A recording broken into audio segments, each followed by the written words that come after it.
Fine. ನಾನು ಸುನಿಲ್, ಒಂದು point ಇದೆ ಇಲ್ಲಿ. ಈಗ ಟ್ರಂಪ್ ಆಯ್ತಪ್ಪ ಒಂದು ವೇಳೆ ಇರಾನನ್ನು ನಾಶ ಮಾಡಿಬಿಟ್ರು ಅಂತ ಅಂದ್ಕೊಂಡ್ರೆ, ಈಗ ಇಸ್ರೇಲಿಗೆ ಏನೋ ಸಿಕ್ತು, ಇರಾನ್ ನಾಶನೇ ಇಸ್ರೇಲ್ನ ಗುರಿ ಅಂತ ಅಂದ್ಕೊಳ್ಳೋಣ, ನನ್ನ ಶತ್ರು ಅಂತ ಹೇಳಿ. ಇಸ್ರೇಲ್ಗೆ ಬೇಕಾದಷ್ಟು ಸಿಗಬಹುದು. ಮಧ್ಯಪ್ರಾಚ್ಯದ ಮಟ್ಟಿಗೆ ಇಸ್ರೇಲ್ ಹೊಸ ಶಕ್ತಿಯಾಗಿ ಕೂಡ ಉದಯ ಆಗ್ಬೋದು. ಈಗ ಆಲ್ರೆಡಿ ಅವರು ಟರ್ಕಿ ಕಡೆ ಹೋಗ್ತಾ ಇದ್ದಾರೆ. ಅವರು ನನ್ನ ನೆಕ್ಸ್ಟ್ ಶತ್ರು ಟರ್ಕಿ ಅಂತ ಹೇಳಿ. ಈ ಕಡೆ ಲೆಬನಾನ್ ಮೇಲೆ ನಿರಂತರ ಕ್ಷಿಪಣಿ ದಾಳಿ ಆಗ್ತಾ ಇದೆ. ಅವ್ರಿಗೆ ಇವತ್ತಿಗೆ ಇರಾನ್ ಬೇಕೇ ಬೇಕು, ಬೇಡವೇ ಬೇಡ. ಇಸ್ರೇಲ್ಗೆ ಇರಾನ್ ನೋಡ್ಕೊಳಕ್ಕೆ ಅಮೆರಿಕ ಇದೆ, ನನ್ನ ಪಾಡು ನಾನು ಲ್ಯಾಂಡ್ ಎಕ್ಸ್ಟೆಂಡ್ ಮಾಡ್ಕೊಂಡು ಹೋಗ್ತಾ ಇರೋಣ ಅಂತ ಅಲ್ಲಿ ಹೋಗ್ತಾ ಇದ್ದಾರೆ ಅವರು. ಈಗ ಇಸ್ರೇಲ್ಗೆ ಏನೋ ಸಿಕ್ತು, ಅಮೆರಿಕ ಜನರ ತೆರಿಗೆ ಹಣದಲ್ಲಿ ಇಸ್ರೇಲ್ಗೆ ಇರಾನ್ ಸರ್ವನಾಶ ಸಿಕ್ತು. ಅಮೆರಿಕ ಜನರ ತೆರಿಗೆ ಹಣ, ಅದೇ ಹಣದಲ್ಲಿ ಇರಾನ್ ನಾಶ ಆಯಿತು. ಅಮೆರಿಕಕ್ಕೆ ಏನು ಸಿಕ್ತು ಅಂತ ಅವ್ರು ಅನ್ಕೊಂಡಿದ್ದಾರೆ ಆಯಿಲ್ ಸಿಗುತ್ತಂತ. ಬಟ್ ಹೇಳ್ದೆ ಅಲ್ಲ, ಒಂದು ಸಾಮ್ರಾಜ್ಯ ಕೆಳಗಡೆ ಅದು ಮುಗ್ಗುರಿಸಿ ಮುಖದ ಮೇಲೆ ಅದು ಬೀಳುತ್ತೆ ಅಷ್ಟೇನೆ. ಅಷ್ಟು ಬಿಟ್ಟು ಅದಕ್ಕಿಂತ ಜಾಸ್ತಿ ಏನು, ಇದು ಖರ್ಚು ಮಾಡಿ ಏಟ್ ತಿಂದಾಗ ಆಗುತ್ತೆ, ಕೊಟ್ಬಿಟ್ಟು ಓಡಿಸ್ಕೊಂಡಾಗ ಆಗುತ್ತೆ. ಸಿ, ಯಾವುದೇ ಒಂದು ಕಂಟ್ರಿ ಇರುತ್ತಲ್ಲ, ಅದು ಅಂದರೆ especially I am talking about super powers ಯಾವ್ಯಾವ್ದಿರುತ್ತೆ, ಫಸ್ಟ್ಲಿ ನಾವೇನು ಮಾಡ್ತಿದ್ದೀವಿ ಅನ್ನೋದು ಗೊತ್ತಿರಬೇಕು. ಆ್ಯಂಡ್ ಎಲ್ಲಿವರೆಗೂ ಅಂದರೆ ಸೂಪರ್ ಪವರ್ಸ್ ಸ್ಟ್ರಾಂಗ್ ಆಗಿ ಉಳಿಯೋದು, there is only one condition. ಎಲ್ಲಿವರೆಗೂ ಅವರ ಒಂದು ಪವರ್ಫುಲ್ ಗೌರ್ಮೆಂಟ್ ಮತ್ತು ಲೀಡರ್ಗೆ ಅವರ ಜನದ ಸಪೋರ್ಟ್ ಇರುತ್ತೆ, ಅಲ್ಲಿವರೆಗೂ ಮಾತ್ರನೇ ಒಂದು ಸೂಪರ್ ಪವರ್ ಆಗಿ ಉಳಿಯುತ್ತೆ. ಇಲ್ಲ ಅಂತ ಹೇಳಿದ್ರೆ ತುಂಬ ಎಕ್ಸ್ಟರ್ನಲ್ ಫೋರ್ಸಸ್ ಒಳಗಡೆಯಿಂದಾನೇ ಆ ಒಂದು ದೇಶನ ಅದು ವೀಕ್ ಮಾಡೋಕ್ಕೆ ಶುರು ಮಾಡುತ್ತೆ. ನೀವು ಯಾವುದನ್ನೇ ತಗೊಳ್ಳಿ, Soviet union, that was one of the reasons. ಈಗ ಬ್ರಿಟನ್ದು ಏನಾಯಿತು, great Britain, that was one of the reasons. ಅರ್ಥ ಆಯ್ತಾ? ಸೊ ಏನು ಈಗ ನಡೀತಾ ಇದೆ, ಇವರ ಡಿಕ್ಲೈನಿಂಗ್ ಏನಿದೆ, ಅಮೆರಿಕಾಗೆ ಇಲ್ಲಿ ಸಿಕ್ತಿರೋ ಅಂಥದ್ದು ಏನೂ ಇಲ್ಲ. ಬಂದು ಸಿಕ್ಕಾಕೊಂಡಿದ್ದಾರೆ, ಹೇಗೆ ಹೋಗಬೇಕು ಅಂತ ಹೇಳ್ಬಿಟ್ಟು ಅವ್ರಿಗೆ ಬಾಡಿ ಬ್ಯಾಗ್ ಸಿಗ್ತಿದೆ ಅಷ್ಟೇ ಅನ್ಸುತ್ತೆ ಅವ್ರಿಗೆ. ಬಾಡಿ ಬ್ಯಾಗ್ ಎಕ್ಸಿಟ್ಸ್ ಅದು ಕೂಡ ಕರೆಕ್ಟಾಗಿ ಕೌಂಟ್ ಸಿಗ್ತಾ ಇಲ್ಲ ಅವ್ರಿಗೆ. ಅರ್ಥ ಆಯ್ತಾ? ಸೊ ಅವರ ಒಂದು ಎಕ್ಸಿಟ್ ಏನಿದೆ, ಆ ಒಂದು ಎಕ್ಸಿಟ್ ಕೂಡ ಕರೆಕ್ಟಾಗಿ ಅವ್ರಿಗೆ ಸಿಗ್ತಾ ಇಲ್ಲ.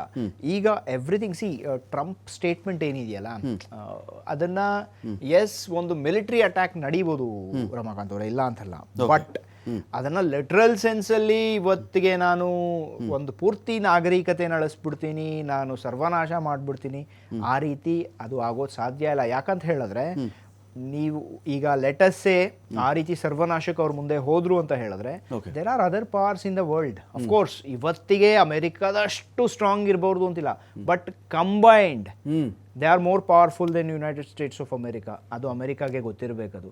ಸೊ ಅಮೆರಿಕಾಗೆ ಈ ಒಂದು ವಾರ್ ಏನಿದೆ, ಅವ್ರು ಅನ್ಕೊಂಡು ಬಂದರು ನಾವು ಆಯಿಲ್ ಕದ್ಬಿಡ್ಬೋದು ಇಲ್ಲಿಂದ ಅಂತ ಹೇಳ್ಬಿಟ್ಟು, ರೆಜೀಮ್ ಚೇಂಜ್ ಮಾಡ್ತೀವಿ.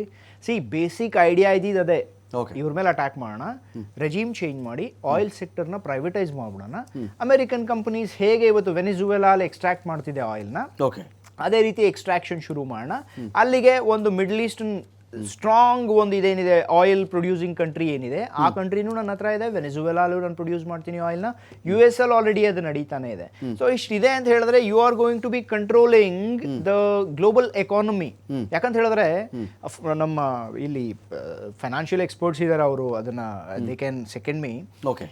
ನಮ್ಮ ಎಂಟೈರ್ ಗ್ಲೋಬ್ ಏನಿದೆಯಲ್ಲ ಇವತ್ತು, ಅದು ಒಂದು ಬೇಸಿಕ್ ಪ್ರಿಮೈಸ್ ಮೇಲೆ, ಒಂದು ತಳಹದಿ ಮೇಲೆ ನಡೀತಾ ಇತ್ತು. ಅದೇನಂತ ಹೇಳಿದ್ರೆ, energy is easily available and cheaply available. ಇವತ್ತು because of this particular conflict cheap ಎನರ್ಜಿನೂ ಸಿಗ್ತಾ ಇಲ್ಲ, ಅದು ಈಸಿಯಾಗೂ ಸಿಗ್ತಾ ಇಲ್ಲ. ಅದು ಈಸಿಯಾಗಿ ಸಿಕ್ಕೋ ಆಗಿದ್ದಿದ್ರೆ, ನೀವೇ ಹೇಳಿದಾಗೆ 2000 ಹಡಗುಗಳು ಸ್ಟೇಟ್ ಆಫ್ ಹರ್ಮೂಸ್ ಅಲ್ಲಿ ಇವತ್ತು ಅದು ನಿಂತ್ಕೋತಾ ಇದೆ. ಆಸ್ಟ್ರೇಲಿಯಾ ಅಲ್ಲಿ ಇವತ್ತು ಪೆಟ್ರೋಲ್ ಅವೈಲೇಬಲ್ ಇಲ್ಲ. Reports are very clear. ಅಲ್ಲಿ ಈಗ ಪೂರ್ತಿ ಒಂದು ಲಾಕ್ಡೌನ್ ಇದು ಒಂದು ಸ್ಟೇಟಸ್ ಏನಿದೆ, ಅದು ಆಲ್ರೆಡಿ ಅಲ್ಲಿಗೆ ಬಂದ್ಬಿಟ್ಟಿದೆ. ಅಲ್ಲಿಗೆ ಹೋಗ್ತಾನೆ ಇಲ್ಲ. ಈಗ ಎಲ್ಲಿಂದ ತಗೋತೀರಾ ನೀವು ಅದನ್ನ? ಯಾರು ಕೊಡ್ತಾರೆ? ನೀವು ನಿಮ್ಮ ರಿಪ್ಲೇಸ್ಮೆಂಟ್ಸ್ ನೀವು ಮಾಡ್ಬೇಕಂದ್ರೂ ಇಟ್ ವಿಲ್ ಟೇಕ್ ಟೈಮ್. ಎಲ್ಲಿಂದನೋ ತಗೋತಿದ್ದೀರಾ, ನಿಮ್ಮ ಸೋರ್ಸ್ ಬೇರೆ ನೀವು ಚೇಂಜ್ ಮಾಡಿ ಬೇರೆ ಸೋರ್ಸಿಂದ ತಗೋಬೇಕು ಅಂತ ಹೇಳಿದ್ರೆ it will take A long time. And ನೀವು ಒಂದು ಗ್ಲೋಬಲ್ ಸ್ಕೇಲಲ್ಲಿ ನೀವು ತಗೋಬೇಕು, ಲಾರ್ಜ್ ಸ್ಕೇಲಲ್ಲಿ ನೀವು ಪರ್ಚೇಸ್ ಮಾಡಬೇಕಂತ ಹೇಳಿದ್ರೆ ಅದು ಇನ್ನೂ ಜಾಸ್ತಿ ಟೈಮ್ ತಗೊಳುತ್ತೆ. ಈಗ ಫಸ್ಟ್ಲಿ ಟೈಮ್ ಅವೈಲೇಬಲ್ ಇಲ್ಲ. ಎಲ್ಲ ದೇಶಗಳು ಅಂದರೆ if you look further east, except China, ಅವ್ರ ಎನರ್ಜಿ ಸೆಕ್ಯೂರಿಟಿ ಅವ್ರಿಗಿದೆ, ರಷ್ಯಾ ಅವ್ರದವ್ರು ಪ್ರೊಡ್ಯೂಸ್ ಮಾಡ್ಕೋತಾರೆ. ಈ ಥರದ್ದು ಬಿಟ್ಟರೆ what about all the smaller countries that are there, ಅವ್ರಿಗೆಲ್ಲ ಇಲ್ಲ. ಸೊ ಈ ಒಂದು ಪ್ರಿಮೈಸ್ ಏನಿದೆಯಲ್ಲ, ಈಸಿ ಎನರ್ಜಿ ಅವೈಲೇಬಲ್ ಆಗುತ್ತೆ, ಚೀಪ್ ಎನರ್ಜಿ ಅವೈಲೇಬಲ್ ಇರುತ್ತಂತ, ಈ ಒಂದು ಯುದ್ಧದಿಂದ ಇವತ್ತೇನಾಗಿದೆಯಲ್ಲ, ಎಲ್ಲರಿಗೂ ಇದು ಒಂದು ಪಾಠ ಆಗಬೇಕು. Every country in the world ಅವರು ಎನರ್ಜಿ ವೈಸ್ ಸೆಲ್ಫ್ ಸಸ್ಟೈನ್ ಆಗಕ್ಕೆ ಅವ್ರು ನೋಡ್ಬೇಕೀಗ. This is the time they should invest.